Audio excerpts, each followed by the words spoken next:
반갑습니다. 네, 저는 서울 광불사 부지소임을 살고 있는 오금순이라고 합니다. 오늘 이렇게 원력이 깊은 화엄사 법당에서 이렇게 여러분들과 함께하고 또 부지 스님이신 해강 스님께서 이렇게 이런 옥석의 자리를 마련해 주셔서 너무 감사하게 생각하고 있습니다. 먼저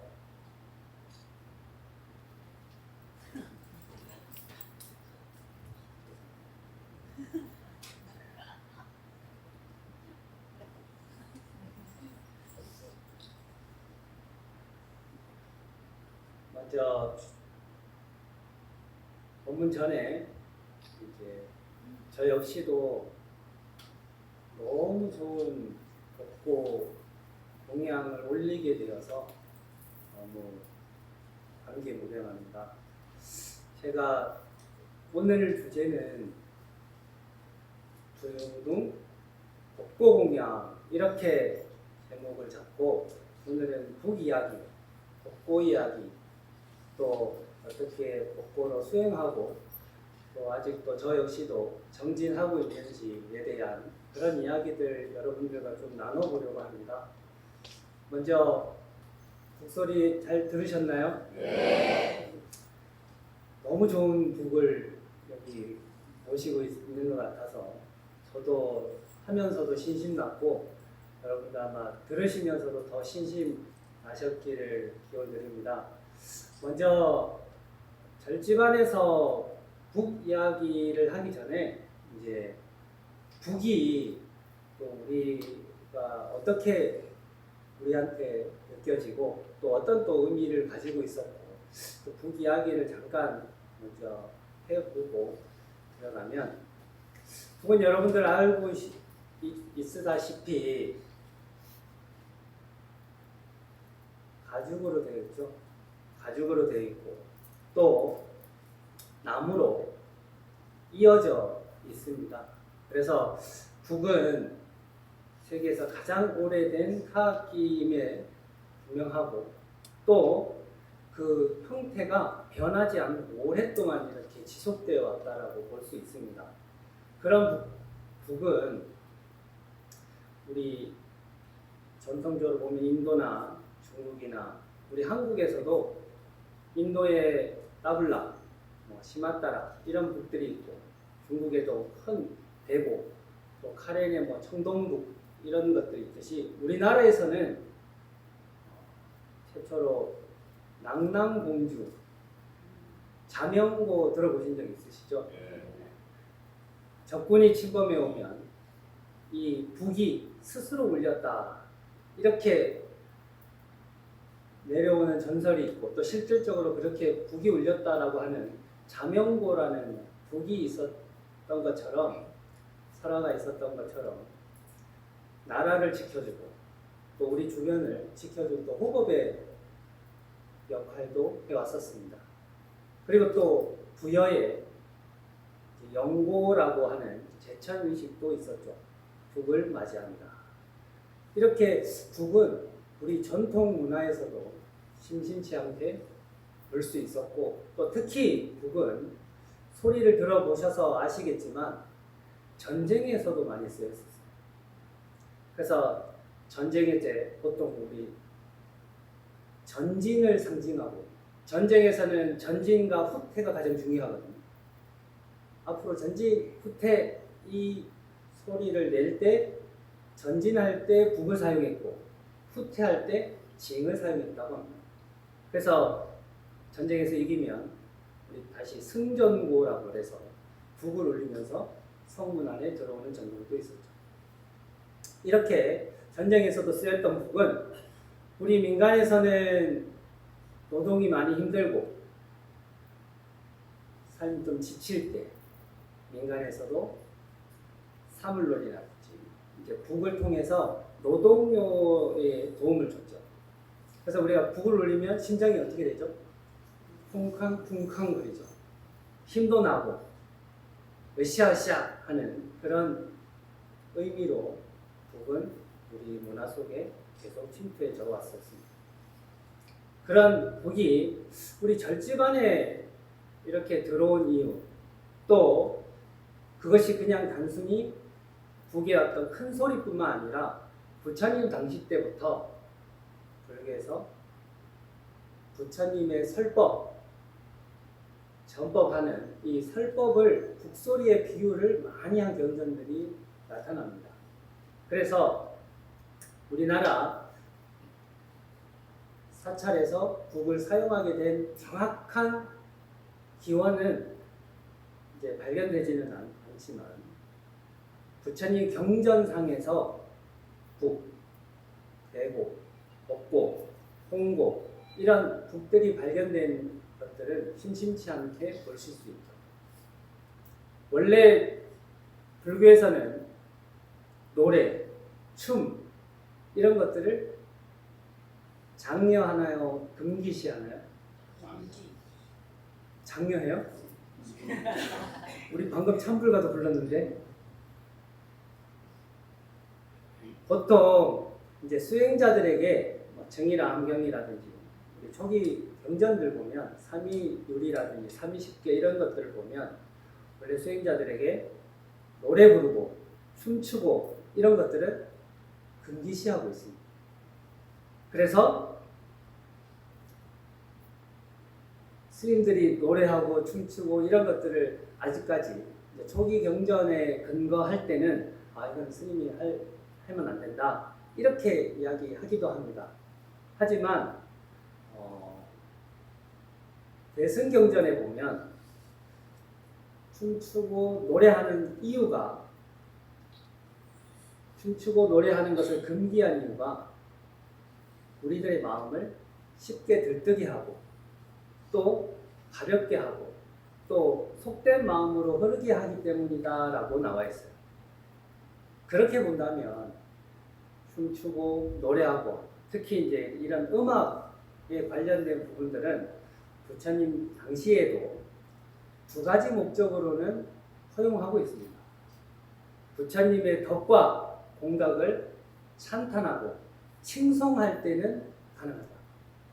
그리고 부처님의 설법을 부처님의 가르침을 전하는 방편으로 쓸 때는 좋다. 왜냐하면 사람들의 마음을 울릴 수 있기 때문에. 100마디 설법보다 한마디 음악이 우리 속에 더 마음에 자리 잡을 때가 있었죠. 네. 얼마 전 우리 코로나 때 어떤 한 불자님께서 코로나 때 어떻게 견디셨어요? 이렇게 제가 여쭤보니까 제 예상 답변은 부처님의 원력과 기도와 수행으로 극복했습니다. 이렇게 대답할 줄 알았는데 그게 아니라 선생님 저는 미스터 때문에 견뎠어요. 이렇게 말씀하시는 불자님을 보고 스님의 설법과 이 부처님의 수행보다도 한자락의 음악이 우리에게 주는 영향력이 참 대단하구나 라고 생각을 많이 했습니다.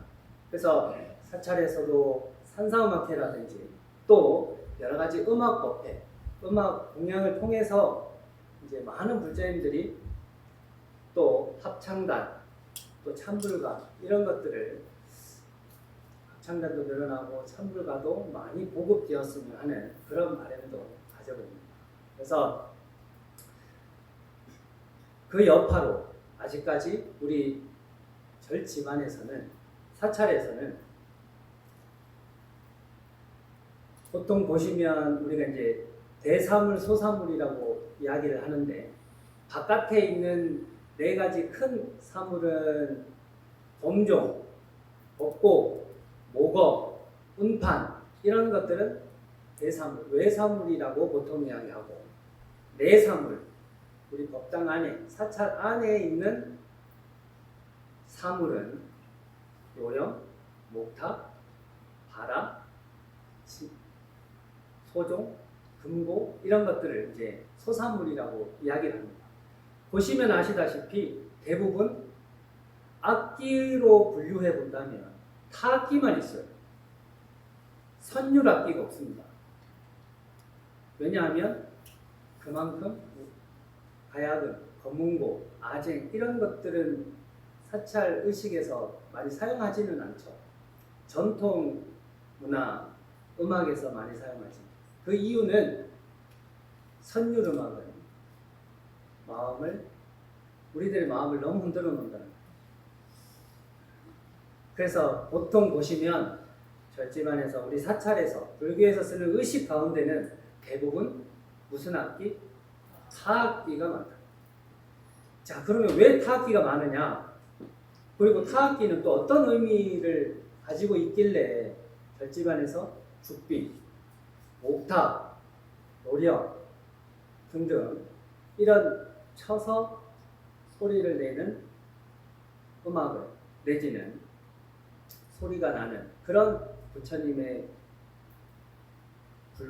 불구를 가지고 의식을 하는지에 대해서 한번 말씀드리면, 부처님 당시 때 이제 여러 가지 경전들이 있습니다. 그 경전들 중에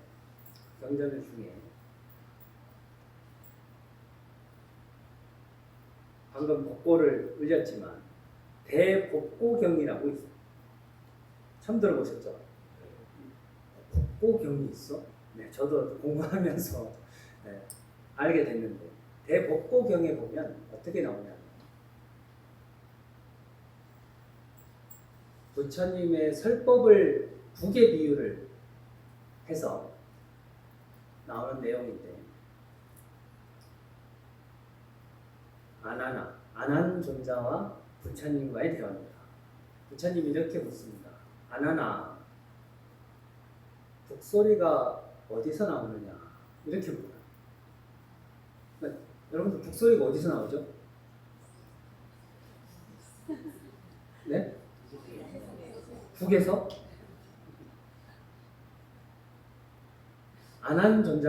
아난존자님도 이렇게 대답합니다. 북체에서 나오는 것도 아니고 북가죽에서 나오는 것도 아닌 것 같고, 북을 울리는 사람의 마음에서 나오는 것도 아닌 것 같고, 고민을 합니다. 그래서 북체에서 나옵니다. 아니다. 북에서 나옵니다. 아니다. 북치는 사람에게 있습니다. 아니다. 그럼 어디서 나올까요?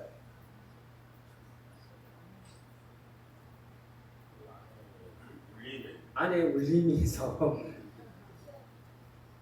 그래서 다 아니다 가고, 그러자 이제 아난 스님이 이렇게 다시 이렇게 사유를 하고 나서, 이 세 가지가 다 만났을 때 나옵니다.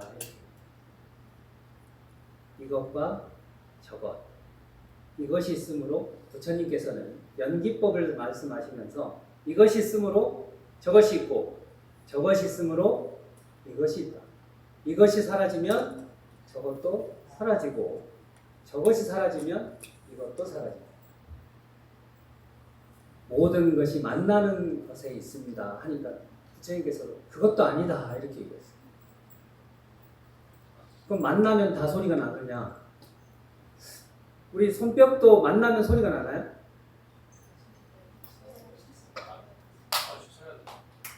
이게 만났잖아요. 근데 소리가 왜 안 나죠? 만났잖아요. 만나도 소리가 안 날 수 있어. 그러면 도대체 어디서 나나? 그러자 부처님께서 이 북소리는 소리 없음에서 나온다. 아니 이게 무슨 소리입니까? 소리가 없으면서 나온다니, 이게 도대체 무슨 소리입니까? 그러자 아난 스님이 다시 사유를 하고, 제가 소리에 너무 집착을 했습니다. 이렇게 이야기해요. 그래서 이제 부처님께서 나의 설법도 그와 같다. 이것과 저것이 만나서 잠깐 동안 소리라는 현상으로 나타나지만 근본은 있다 없다? 무상하고 나라고 할 만한 게 없는 것처럼 그걸 이제 뒤에 다시 요약해서 개성으로 설명하되 실체는 없고 현상은 있다. 따라해볼까요? 실체는 없고 현상은 있다. 그게 무슨 소리일까요? 이렇다 할 실체는 없다는 거예요. 그런데 아무것도 없는 것이 아니라 현상으로서 소리는 있는 거예요. 소리는 이것과 저것이 만나면 일어난다는 거예요. 이걸 이제 부처님의 인연법, 연기법, 없는데 있다. 우리가 보통 일반적으로 법고라고 했을 때 앞에 법자라고 얘기를 하면 우리 부처님의 법을 이야기합니다. 그렇죠? 네. 자, 여러분들이 예를 들어서 여기 컵에 우유가 담겨 있어요. 근데 우유를 제가 이렇게 쏟아버렸어요. 잘못해서. 그러면 부처님의 가르친 대로 하면, 초기불교 가르친 대로 하면 이 컵에 있는 우유를 쏟아버렸으면 우리는 어떻게 사유해야 될까요? 내가 이 쏟아진 원인을 살피고, 그쵸? 나의 업장인가? 아니면 나의 순간적인 실수인가? 이게 바깥에서 나왔던 건가? 하면서 원인을 찾아보는 거예요. 원인을 찾아서 그 원인을 자각하고, 아, 다음부터는 이러지 말아야 되겠다 라는 그런 방식으로 우리는 사성제라는 기본으로 아마 공부를 많이 하셨을 겁니다. 그렇죠?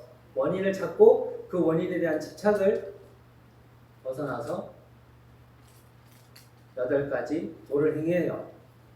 열도의 길에 들어가는 우리 사성제 기반으로 항상 모든 것은 원인이 있다. 그래서 원인을 찾을 겁니다. 그런데 이제 대승불교로 오면 똑같이 이 컵에 있는 우유를 쏟았을 때 우리는 어떻게 하죠? 대승경전에서는 저의 허물을 참여하고 다시는 안 하기로 발언하고 앞으로 잘 하겠습니다. 이렇게 대승적으로 이야기를 많이 합니다. 더 나아가서 선불교에서는 컵에 있는 우유를 쏟아버리면 어떻게 하죠? 빨리 닦아야 되나요? 그래서 이렇게 얘기하죠. 메리야, 어차피 쏟아진 김에 우리 메리라도 먹이려고 하는 그런 것이 일반적으로 우리가 보통 초기불교다, 대승불교다, 선불교다 이렇게 구분해서 꼭 구분되는 건 아니지만 이런 형식으로 우리가 공부를 배우고 이렇게 합니다. 다시 돌아가서 소리 없음에서 소리가 나왔고 실체는 없으나 현상은 있다. 이것이 없으나 있다. 없으면 없고 있으면 있지. 왜 없으면 있냐? 이런 것들이 이제 나중에 이제 진공묘유라든지 우리 중도의 이런 의미들을 살펴볼 때 이렇게 표현했습니다. 그래서 제가 처음에 말씀드렸죠. 우리 불교에서 사찰에서는 악기로 치면 어떤 악기? 타악기밖에. 자, 그러면 타악기는 소리가 나는 것들은 다 어디에서 나온다? 소리 없음에서 나온다. 그런데 아예 없느냐? 체와 소리 나는 것들이 만나면 부딪히면 잠깐 소리가 일어났다가 사라진다. 그래서 현상은 있다. 작용은 한다. 이렇게 아는 것이 우리가 인과와 연기와 중도를 또 알아가는 하나의 방법이 될 겁니다. 그래서 우리는 100마디, 1000마디 말보다 소리 한 번, 울려주는 것으로 선가에서 제일 많이 쓰는 단어 중에 하나가 불림 문자라고. 문자를 쓰지 않는다. 우리 소리는 문자를 쓰지 않죠. 네. 하지만 다 들을 수 있고 깨달을 수 있기 때문에 부처님의 설법을 대신해서 북소리에, 법고소리에 많이 비유를 한 경전이 이제 대법고경이라고 하는 경전입니다. 그래서 이런 경전들을 바탕으로 또 특히 묘법연화경이라는 법화경 이런 경전에 보면 부처님의 설법을 법의 북에 많이 비유를 하고 있습니다. 우리가 사찰에서 여러 가지 소리들이 많이 나오는데 저 역시도 처음에 해인사에 출가를 했었을 때 행자생활 쉽지 않았던 걸로 저도 기억합니다. 하루를 열심히 제공하고 공양 짓고 예불 보고 수행하고 울력하고 하고 나서 지치고 힘든 몸을 다 이끌고 행자실로 다시 탁 들어가는데 저녁 복고 소리가 두둥 두둥 두둥 둥 둥 둥 이렇게 울리는 소리를 듣고 저도 참 속으로 많이 위로도 되고 많이 안심, 평안을, 위안을 받았던 기억이 있습니다. 그 인연 탓인지 지금도 내 마음이 좀 가라앉을 때는 복고 소리가 둥둥둥 이렇게 됩니다. 둥둥둥 하면 내 마음이 가라앉았던 마음이 점점 떠오르는 듯한 느낌이 그리고 내 마음이 평등한 마음이 있을 때는 복고 소리가 동동동 이렇게 됩니다. 모든 게 다 같을 동동동 이렇게 들리기도 하더라고요. 우리 마음 상태에 따라서 어떻게 들리는 것까지 참 부처님의 가르침이고 부처님의 설법도 그와 같지 않을까 저는 또 그런 생각을 한번 해봅니다. 여러분들이 많이 힘들고 지칠 때 북소리로 위안받는 것이 위안을 받을 수 있는 것이 우리가 또 법화경에 관세음보살 보물품을 보거나 능엄경에 이건원 동장 이런 경전들을 보면 우리가 참 소리에 대해서 어떻게 생각해야 될까 부처님의 가르침 이렇게 볼 수 있는데 우리가 힘들고 어렵고 아프고 고통스러울 때 누구의 이름을 부르죠? 관세음보살님 명호를 많이 부르죠. 그러면 관세음보살 하면 관세음보살님, 나무 관세음보살님, 관세음보살 이렇게 하면 내가 지금 처해진 고통에 대해서 벗어날 수 있는 기회를 줍니다. 고통에서 빠져있는 내 마음에서 많은 안락과 평안을 얻게 해주신다. 이렇게 경전에 나와 있죠. 그것처럼 이 복고 소리가 아무런 말도 하지 않는데 내 마음을 좀 편안하게 해주는 것은 그런 경전의 내용뿐만 아니라 과학적으로도 우리 귀는 한 20에서 한 2000Hz, 헤르츠가 아시죠? 진동수의 헤르츠라는데 이런 사이의 소리들만 우리가 들을 수 있거든요. 그래서 보통 과학적으로 이제 우리 성대에서 나는 헤르츠가 남성 경우에는 한 130 정도가 된다고 합니다. 여성 같은 경우에는 한 230 정도. 그런데 이제 우리 북소리, 보통 전에 연구 결과를 보니까 사물을 이런 식으로 헤르츠를 한번 조사해 본 적이 있습니다. 꽹과리는 1000이 넘고요. 장구 이런 것들은 300 정도. 그다음에 징은 한 120 정도. 그런데 제일 낮은 음을 낼 수 있는 게 북이령 80Hz 정도예요. 그래서 꼭 이런 가르침이 아니더라도 과학적으로도 남성 성대에서 나는 한 130 정도 되는 헤르츠보다 더 낮은 음을 낼 수 있는 게 북소리라. 그래서 우리가 마음이 들뜨고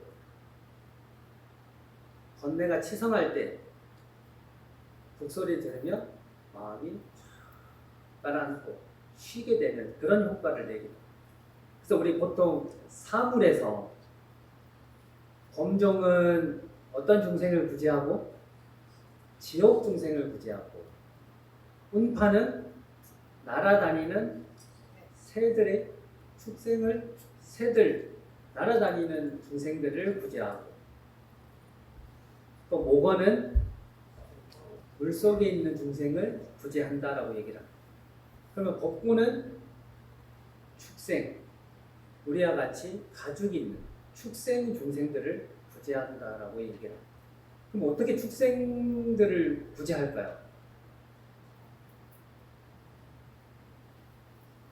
우리 몸에도 사실 가장 오래된 악기가 이제 북이라고 말씀드렸다시피, 우리도 답답하면 어떻게 하죠? 이 소리가 어떤 소리예요? 죽소리와 같은 북소리가. 가슴이 답답할 때 퉁퉁퉁 동동동 등등등 동동동 이렇게. 우리도 그렇게 해서 우리 몸을, 몸소리, 몸에서 나오는 이것도 하나의 가장 큰 북소리라고 볼 수 있습니다. 그렇게 해서 과학적으로도 우리의 안정감을 주는 소리가 될 수 있고, 또 부처님의 설법에 비유하고, 또 노래와 춤, 찬탄과 찬불의 목적에서도 우리 법고는 참 많이 쓰이기도 합니다.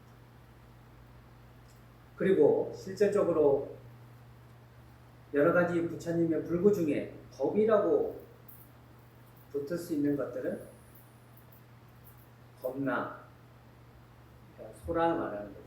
법나랑 이제 법고 이런 몇몇 가지가 유일합니다. 나머지 법자가 붙는 불구가 그렇게 많지가 않아요. 그래서 부처님의 설법에도 가르침에도 비유할 수 있고. 자, 우리가 이제 법고가 이제 새벽부터 어떤 우리에게 의미를 주고 효과를 주냐라고 한번 살펴봤을 때, 우리 보통 사찰에 템플스테이 한 번씩 가보셨죠? 아, 템플스테이 안 가보셨어요? 아, 여기가 템플이니까. 템플에서 머물면 템플스테이인데, 보통 한참 이제 2002년 월드컵 기점으로 해서 외국인들도 많이 한국에 방문하고 그랬을 때 이제 템플스테이가 그때 제일 확산된 기여한 불교를 알린 내용이었었는데, 그 중에 템플스테이 중에 제일 사람들이, 불자인들이 또 일반인들이 기대하는 것들 중에 하나가 새벽 예불. 새벽 예불의 또 백미는 법고 아니겠습니까? 사물이 있는 사찰에서는 범종, 법고, 운판, 모고를 울림으로써 여러분들이 거의 주무실 시간에 3시나 4시 정도의 새벽 일어나셔서 눈을 부시고 눈을 비비면서 이제 법당으로 들어가는 그 찰나에 범종 소리가 울리고 벚꽃 소리가 동동동동 울리면 첫 번째 벚꽃의 기능 중에 하나가 우리의 무명에 덮여있는 우리 중생들의 마음을 깨우는 역할이 첫 번째입니다. 그리고 두 번째는 이제 부처님이 예불이 시작되니 모든 대중들은 다 법당으로 모이세요 이런 의미를 가지고 있어요. 그래서 그 소리를 들으면서 법당에 다 들어가죠. 새벽 예불이 끝나면 두 번째는 사시 예불이 있어요. 사시 때도 간혹 울리는 곳도 있고 울리지 않는 곳도 있지만 보통 템플스테이에서는 또 사시 때도 많이들 부르죠. 그래서 사시 때는 공양과 사시 불공과 그 시간에 맞춰서 같이 또 이렇게 울리는 경우도 있고 그때는 제일 좀 벚꽃도 장단도 그렇고 장삼자락도 그렇고 화려하게 좀 이렇게 사시 때는 하는 경향이 있었던 것 같아요. 그리고 저녁 예불 때 하루가 끝나고 해가 뉘어 질 때 벚꽃 소리를 들으면서 오늘 하루를 반성하고 참여하고 또 다시 발언하는 그런 소리를 들으면서 저 역시도 해인사 행자와 또 강원 시절 때 이렇게 벚꽃과 인연이 되어서 그때부터 벚꽃을 물렸고 그 이후에도 수행으로 삼아서 우리가 기도하고 수행할 때 목탁과 함께하고 바라징 이렇게 함께하는 것처럼 벚꽃도 수행하면서 늘 이 소리는 어디서 왔는가? 소리 없음에서 나왔고 그렇다고 없지 않고 인과와 인연이 만났을 때 잠깐 일어났다 사라지는 것이구나. 그렇게 내 마음을 가다듬고 또 내 안에서 일어나는 번뇌들을 흘려 보냅니다.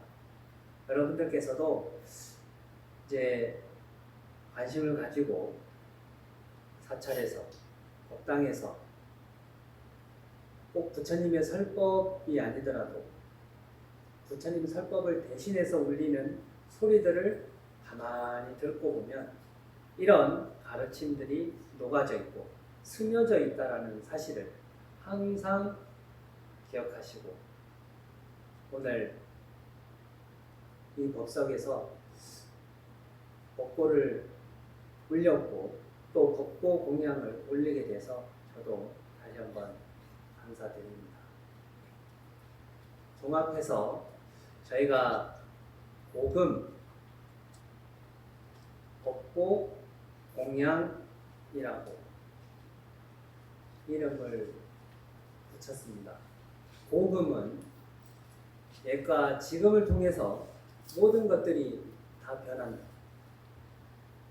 능엄경에 보면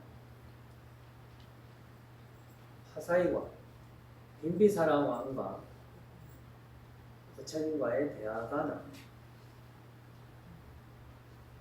겐지스 강의 강물은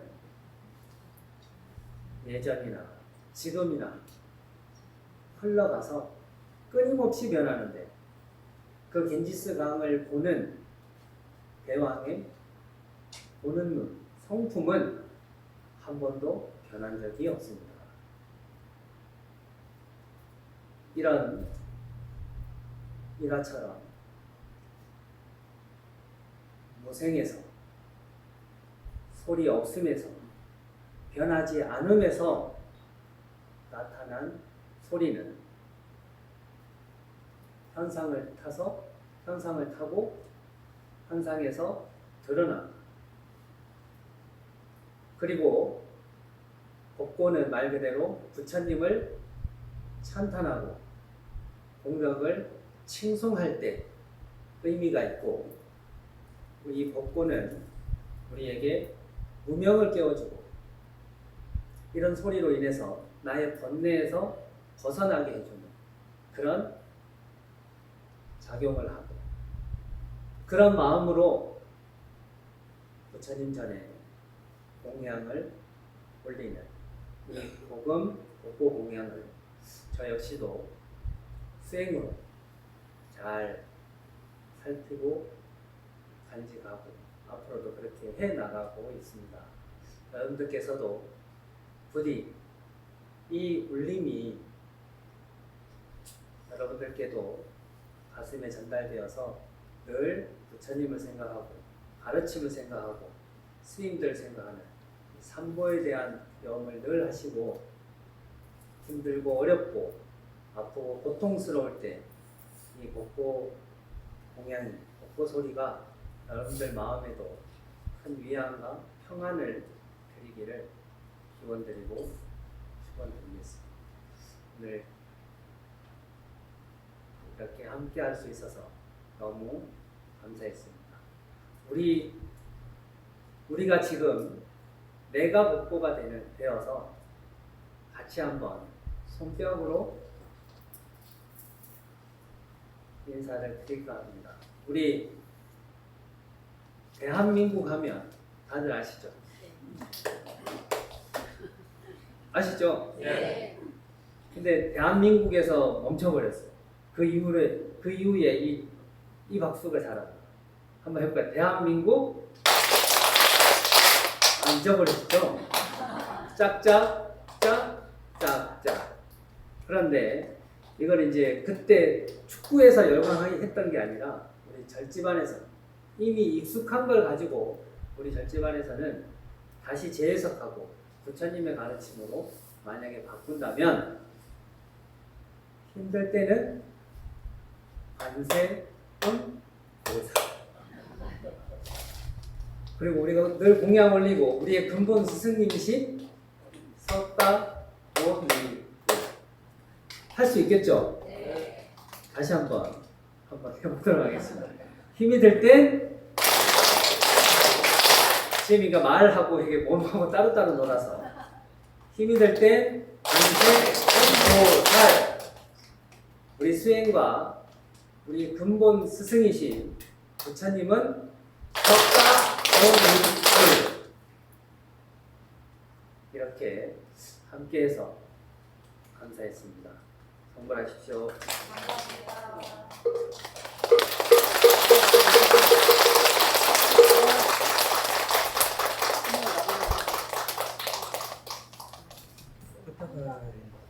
네.